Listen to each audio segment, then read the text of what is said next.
नमस्कार, एचआर दृष्टि चैनल पर आपका स्वागत है। इस खास सेगमेंट में हम हरियाणा जीके के टॉपिक हरियाणा की झीलों से बनने वाले प्रश्नों व तथ्यों के बारे में जानेंगे, जो हरियाणा सीईटी मेंस एग्जाम व ग्रुप डी परीक्षा के लिए बहुत ही महत्वपूर्ण क्लास होने वाली है। इस क्लास से 1 से 2 प्रश्न डायरेक्ट पूछे जाने की पूरी संभावना है। यह टॉपिक एग्जाम के दृष्टिकोण से मोस्ट इम्पोर्टेंट टॉपिक के अंतर्गत आता है। अतः आपसे निवेदन है कि इस क्लास को पूरा देखें एवं इस वीडियो को अपने उन दोस्तों और रिश्तेदारों के साथ शेयर करें जो हरियाणा में होने वाली प्रतियोगी परीक्षा की तैयारी कर रहे हैं। तो आइए डालते हैं हरियाणा की झीलों पर बनने वाले प्रश्नों पर एक नज़र। हरियाणा की प्रमुख झीलें। हरियाणा में मुख्य झीलों की संख्या कितनी है? 5 झील। हरियाणा की एकमात्र मानव निर्मित तथा कृत्रिम झील है बड़खल झील। बड़खल झील अरावली की पहाड़ियों से घिरे किसके समीप स्थित है? बड़खल गांव, फरीदाबाद। बड़खल झील की दिल्ली से दूरी कितनी है? मात्र 32 किलोमीटर। बड़खल झील कितने एकड़ में विस्तृत है? 206 एकड़। प्राचीन समय में कौन सी झील राज्य में बाढ़ का प्रमुख कारण बनती थी? बड़खल झील। बड़खल झील के पानी को रोकने के लिए बांध का निर्माण किस वर्ष किया गया? वर्ष 1947 में। वर्ष 1947 में एक सिंचाई परियोजना के तहत 2 छोटी पहाड़ियों को जोड़कर 664.5 मीटर लंबे तथा 6 मीटर चौड़े बांध को बनाकर किस झील का निर्माण किया गया? बड़खल झील। बड़खल झील के सौंदर्य को देखते हुए पर्यटन विभाग द्वारा किसकी पूर्ण व्यवस्था की गई है? भ्रमण तथा नौकायन। बड़खल झील पर बसंत ऋतु में किसका आयोजन होता है? Flower show. मयूर झील किस झील के पास स्थित है? बड़खल झील। बड़खल झील के पास पर्यटकों के लिए किसका निर्माण किया गया है? मयूर रेस्तरां तथा 13 सीटों वाले पर्यटक बंगला का। नोट: जिला गजेटियर के अनुसार बड़खल शब्द फारसी भाषा के बेदखल का अपभ्रंश है, जिसका अर्थ है हस्तक्षेप रहित, शांत, सौम्य। हरियाणा पर्यटन निगम में बड़खल झील को पर्यटन स्थल कब घोषित किया गया? 1969 में। सरकार ने बड़खल झील कृत्रिम झील को किस में बदल दिया है? पिकनिक कम हॉलिडे रिसोर्ट में। हरियाणा राज्य की एक प्राकृतिक झील है दमदमा झील। दमदमा झील कितने एकड़ में विस्तृत है? लगभग 3000 एकड़, लगभग 12.14 किलोमीटर में। किस झील का निर्माण अंग्रेजों द्वारा वर्षा के जल का संग्रहण करने के उद्देश्य से वर्ष 1919 में कराया गया? दमदमा झील। दमदमा झील की आकृति कैसी है? अमीबा के आकार की। राज्य सरकार दमदमा झील के अंतर्गत किसको बढ़ावा दे रही है? पर्यटन। राज्य सरकार द्वारा दमदमा झील पर किसका निर्माण किया जा रहा है? Water polo sports centre. Damdama झील लगभग कितनी पक्षी प्रजातियों का घर है? 190। दमदमा झील पर किन दिनों में अनेक प्रवासी पक्षी भी आते हैं? सर्दियों में। दमदमा झील को पर्यटन स्थल कब घोषित किया गया था? 1979 में। नोट: दमदमा झील राज्य की सबसे बड़ी प्राकृतिक झील है। सुल्तानपुर झील गुरुग्राम के किस खंड में स्थित है? फर्रुखनगर खंड। सुल्तानपुर झील गुरुग्राम से कितनी दूरी पर स्थित है? मात्र 15 किलोमीटर। सुल्तानपुर झील कितने एकड़ में विस्तृत है? लगभग 363 एकड़, 1.40 वर्ग किलोमीटर। हरियाणा राज्य का एक प्रमुख पक्षी विहार है सुल्तानपुर झील। सुल्तानपुर झील में पक्षियों की कितनी प्रजातियां पाई जाती है? लगभग 250 प्रजातियां। सुल्तानपुर झील में सर्दियों के मौसम में कहां से लगभग 100 से ज़्यादा प्रजातियां आती हैं? साइबेरिया, यूरोप और अफगानिस्तान। लद्दाख तथा साइबेरिया में पाया जाने वाला कौन सा पक्षी सुल्तानपुर झील में देखा जा सकता है? बारहेटोहर नामक पक्षी। सुल्तानपुर झील प्रवासी पक्षियों विशेषकर किसके लिए प्रसिद्ध है? साइबेरियन सारस। सुल्तानपुर झील को एक पक्षी विहार के रूप में पहचान करने का श्रेय किस पक्षी विज्ञानी को जाता है? Peter Jackson. नोट: सुल्तानपुर झील पर सबसे ज़्यादा संख्या में पर्यटक आते हैं। सुल्तानपुर झील को रामसर स्थलों में शामिल कब किया गया? अगस्त 2021 में। साइबेरियन सारस नामक प्रवासी पक्षी सर्दियों में अक्सर किस झील में देखा जाता है? सुल्तानपुर झील। नुहू मेवात में स्थित एक मानव निर्मित झील है कोटला झील। कोटला झील कितने एकड़ में फैली हुई है? लगभग 108 एकड़। प्राचीन समय में कोटला झील का प्रयोग किसके लिए किया जाता था? वर्षा जल संग्रहण के लिए। किस झील को एक सूख चुकी प्राचीन झील को पुनर्जीवित करके बनाया गया है? कोटला झील। कोटला झील के जल को नियंत्रित करने के लिए किसका निर्माण किया गया है? बांध। कोटला झील के बांध निर्माण से किन क्षेत्रों को विशेष लाभ हुआ है? मेवात के कोटला, अकोरा, मोहम्मदपुर, खानपुर तथा नुहू। भिंडावास झील किस जिले में स्थित एक पक्षी विहार है? झज्जर। भिंडावास झील एक मानव निर्मित जल क्षेत्र है जिसे हरियाणा सरकार द्वारा एक वन्यजीव अभयारण्य का दर्जा कब दिया गया? 5 जुलाई 1986 को। भिंडावास झील कितने एकड़ में विस्तृत है? 1016 एकड़ 4.11 वर्ग किलोमीटर में। भिंडावास पक्षी विहार में कितनी प्रजातियों के कितने पक्षी देखे जा सकते हैं?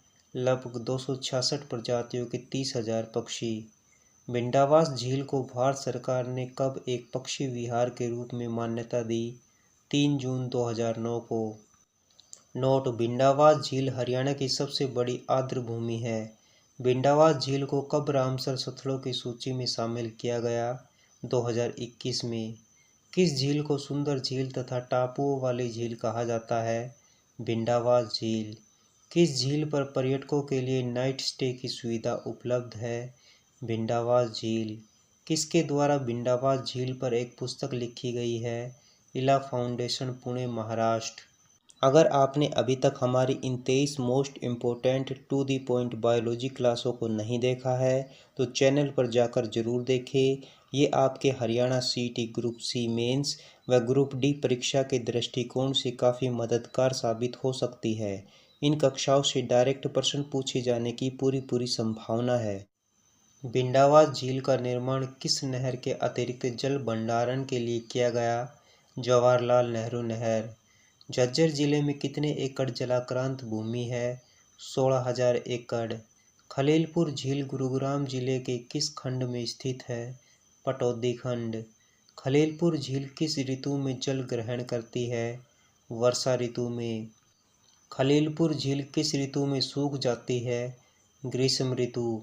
खलीलपुर झील लगभग कितने एकड़ में विस्तृत है? 1500 एकड़ 6.07 वर्ग किलोमीटर। चांदनी झील चंदेली झील किस जिले में स्थित है? नुहू। चांदनी झील नुहू में खलीलपुर के लगभग कितने किलोमीटर की दूरी पर स्थित है? 16 किलोमीटर। चांदनी झील एक स्थायी जल क्षेत्र है जिसका विस्तार लगभग कितने हेक्टेयर में है? लगभग 988 एकड़ 3.99 वर्ग किलोमीटर। कर्ण झील किस जिले में स्थित है? करनाल। कर्ण झील करनाल से कितने किलोमीटर दूर स्थित है? 5 किलोमीटर। कर्ण झील किस राष्ट्रीय राजमार्ग पर स्थित है? NH 44। कर्ण झील किस गांव में स्थित है? उचाना गांव। कर्ण झील की दूरी संयोग से चंडीगढ़ तथा दिल्ली के समान रूप से कितने किलोमीटर है? 125 किलोमीटर। कर्ण झील कितने एकड़ में विस्तृत है? 17 एकड़ में। कर्ण झील का आकार कैसा है? वृत्त के समान। करनाल का नाम किसके नाम पर रखा गया है? कर्ण झील। प्राचीन मान्यता के अनुसार दानवीर कर्ण किस झील में स्नान करके नित्य दान किया करते थे? कर्ण झील। कौन सी झील कर्णताल कहलाई? कर्ण झील। किस झील के किनारे कर्ण ने अपने कवच कुंडल देवराज इंद्र को दान किए थे? कर्ण झील। कर्ण झील को कब पर्यटन स्थल घोषित किया गया? 1972 में। नोट: कर्ण झील को चक्रवर्ती झील भी कहा जाता है। इसका यह नाम हरियाणा के पूर्व राज्यपाल PN चक्रवर्ती के नाम पर रखा गया है। तिलियार झील किस राष्ट्रीय राजमार्ग पर स्थित है? दिल्ली फाजिल्का राष्ट्रीय राजमार्ग 9, पुराना नाम NH 10 पर। तिलियार झील किस जिले में स्थित है? रोहतक। तिलियार झील कितने एकड़ में विस्तृत है? लगभग 132 एकड़ में। किस झील पर हरियाणा सरकार द्वारा एक चिड़ियाघर बनाया गया है? तिलियार झील। तिलियार झील को पर्यटन स्थल कब घोषित किया गया? 1976 में। सुखना झील कहाँ स्थित है? चंडीगढ़ में शिवालिक श्रेणी की तलहटी में। सुखना झील का निर्माण कब किया गया? 1958 में। सुखना झील किसके द्वारा बनाई गई थी? ले कॉर्बूजियर द्वारा। सुखना झील के मुख्य इंजीनियर कौन थे? P.L. वर्मा। किस झील का उद्देश्य चंडीगढ़ शहर को बाढ़ से बचाना था? सुखना झील। सुखना झील की आकृति कैसी है? सेम फली के बीज। नोट: सुखना झील एक मानव निर्मित कृत्रिम झील है। हाल ही में हाई कोर्ट ने सुखना झील को जीवित व्यक्ति, कानूनी व्यक्ति, लिविंग एंटिटी, लीगल पर्सन का दर्जा दिया है तथा शहर के नागरिकों को इसका अभिभावक बताया है। 1988 में सुखना झील को राष्ट्रीय आर्द्र भूमि घोषित किया गया है। ब्लू बर्ड झील किस जिले में स्थित है? हिसार। ब्लू बर्ड झील किस राष्ट्रीय राजमार्ग पर स्थित है? NH9 पुराना नाम NH10 पर। पर्यटकों को लुभाने के लिए किस झील के बीच में एक टापू का निर्माण करवाया गया है? ब्लू बर्ड झील। किस झील को एक टापू वाली झील भी कहा जाता है? ब्लू बर्ड झील। ब्लू बर्ड झील को कब पर्यटन स्थल घोषित किया गया? 1996 में। सूरजकुंड झील को किस अन्य नाम से भी जाना जाता है? मयूर झील। सूरजकुंड झील कहाँ स्थित है? फरीदाबाद के सूरजकुंड में। सूरजकुंड झील की आकृति कैसी है? अर्धचंद्राकार। सूरजकुंड झील का निर्माण किस सदी में हुआ? 11वीं सदी में। सूरजकुंड झील का निर्माण किसने करवाया? अनंगपाल द्वितीय के पुत्र सूरजपाल ने। शिल्पकारों के लिए प्रसिद्ध सूरजकुंड मेला किस झील के किनारे लगता है? सूरजकुंड झील। सूरजकुंड झील पर सरकार ने बनवाया है tourist complex. Sardar Patel park झील किस जिले में स्थित है? अम्बाड़ा। सरदार पटेल पार्क का कुल क्षेत्रफल कितना है? 16 एकड़ है, जिसमें से 2.25 एकड़ में यह झील फैली है। सरदार पटेल पार्क झील कितनी पुरानी है? 250 वर्ष। सरदार पटेल पार्क झील के सामने क्या स्थित है? प्राचीन शिव मंदिर। सरदार पटेल पार्क झील का पुनरुत्थान का शुभारंभ किसने किया?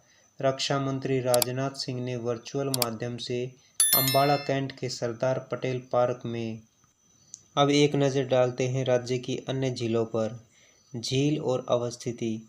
ब्रह्म सरोवर झील थानेश्वर कुरुक्षेत्र में। सेनिसा झील अरुणाई गांव पेहवा कुरुक्षेत्र। सन्निहित सरोवर झील कुरुक्षेत्र। बीबीपुर झील कुरुक्षेत्र। चक्रवर्ती झील करनाल। टिक्करताल झील मोरनी क्षेत्र पंचकुला। धोज झील धोजगांव फरीदाबाद। मयूर झील फरीदाबाद। निहारिका झील अरावली पहाड़ियाँ फरीदाबाद। खूनी झील अरावली पहाड़ियाँ फरीदाबाद। चिल्ली झील फतेहाबाद। डबचिक झील होडल पलवल। बसई झील वेटलैंड गुरुग्राम। भीमकुंड पिचखेड़ा जोहड़ पिचानखेड़ा गुरुग्राम। घाटा झील गुरुग्राम। आनंदपुर झील फरीदाबाद। उजीना संगेल झील नूह मेवात। आमटी झील तालाब हांसी हिसार। बिदक्यार झील कैथल। धनुर झील ओटूबांध। डाबर झील मुरथल सोनीपत। हाली झील पानीपत। खापड़वास झील झज्जर। कृष्णा झील सुई भिवानी। नोट: बीबीपुर झील व नजफगढ़ झील हरियाणा के मैदानी क्षेत्र में स्थित है। किस झील के अंदर स्वर्ण जयंती हेरिटेज पार्क का निर्माण किया गया है? चिल्ली झील। चिल्ली झील को पर्यटन स्थल कब घोषित किया गया? 1974 में। कौन सी झील एक मृतप्राय झील है? डबचिक झील। डबचिक झील कब से सूखी हुई है? 1985-86 से। डबचिक झील किस राष्ट्रीय राजमार्ग पर स्थित है? NH44 पर, पुराना नाम NH2। डबचिक झील को पर्यटन स्थल कब घोषित किया गया? 1974 में। हरियाणा के प्रमुख बरसाती नाले। घाटा का बादशाहपुर नाला का उद्गम कहाँ से होता है? दिल्ली में महरौली के निकट से। घाटा का बादशाहपुर नाला पहाड़िया नामक गांव से किस शहर में प्रवेश करता है? गुरुग्राम शहर। घाटा का बादशाहपुर नाला किस झील में गिरता है? नजफगढ़ झील। नजफगढ़ झील किस गांव में स्थित है? गुरुग्राम तहसील के धनकोट नामक गांव के पास। लंदोह या लंडोहा नाला का उद्गम कहाँ से होता है? राजस्थान के अलवर से। लंदोह नाला प्रारंभ में किस श्रृंखला से पूर्व की ओर बहता है? फिरोजपुर झिरका पहाड़ी। लंदोह नाला हरियाणा राज्य की किस तहसील से राज्य में प्रवेश करता है? फिरोजपुर झिरका। लंदोह नाला किस में विलीन हो जाता है? उजीना ड्रेन में। भूरिया नाला किस गांव से निकलता है? मेलवा महाराजपुर गांव के उत्तर पश्चिम में स्थित पहाड़ियों से।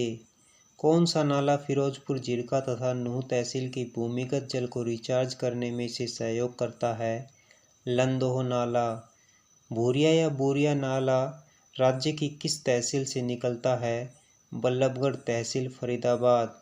पूर्व दिशा में बहता हुआ भूरिया नाला मुअज्जमपुर गांव के निकट किस नदी में मिल जाता है? यमुना नदी। हरियाणा में भूरिया बोरिया नाले को अन्य किस नाम से भी जाना जाता है? तिलपत ड्रेन। महेंदीबाड़ी नाला किस जिले में निकलता है? गुरुग्राम।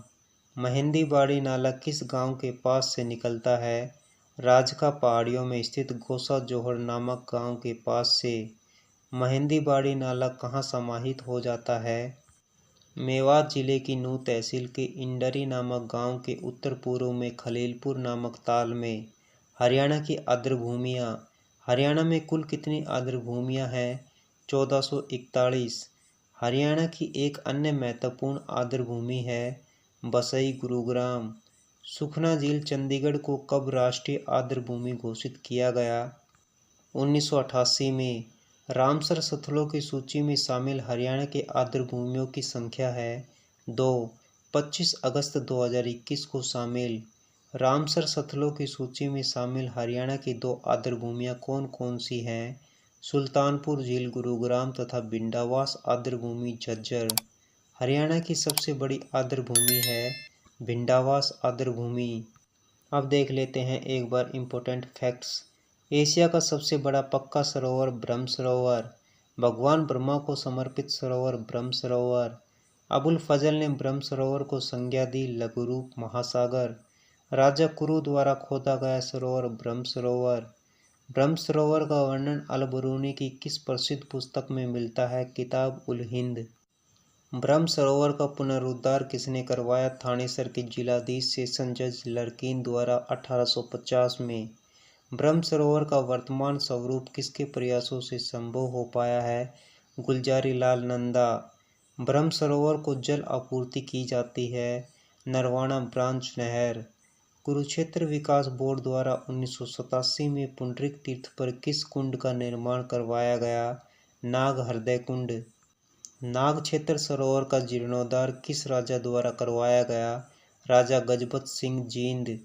भीमकुंड झील को स्थानीय भाषा में पीचाखेड़ा जोड़ के नाम से जाना जाता है। सन्निहित झील को भगवान विष्णु का स्थायी निवास माना जाता है। हाल ही में वर्तमान राष्ट्रपति श्री रामनाथ कोविंद ने हरियाणा के पहले स्वयं प्रेरित आदर्श गांव सुई भिवानी में कृष्णा झील का उद्घाटन किया। आज के लिए आपका होमवर्क का प्रश्न रहेगा, हरियाणा में मयूर झील किस जिले में स्थित है? ए करनाल, बी फरीदाबाद, सी रोहतक, डी जींद। इस प्रश्न का उत्तर आप हमें कमेंट बॉक्स में ज़रूर बताएं कि इसका सही उत्तर क्या है। तो फिलहाल इस सेगमेंट में बस इतना ही। बेहतर तैयारी के लिए हमारे चैनल HR दृष्टि को लाइक, शेयर और सब्सक्राइब करना ना भूलें। मिलते हैं नेक्स्ट सेगमेंट में, तब तक के लिए नमस्कार। हमारी टीम कोशिश करती है कि हमारे द्वारा दिए गए कंटेंट में कोई भी गलती न हो। यदि किसी सोर्स या ह्यूमन एरर की वजह से ऐसी गलती हो जाती है तो इस वीडियो के कमेंट बॉक्स में उस गलती को सुधार कर पिन कर दिया जाता है। यह आपको कमेंट बॉक्स में सबसे ऊपर दिखाई देता है।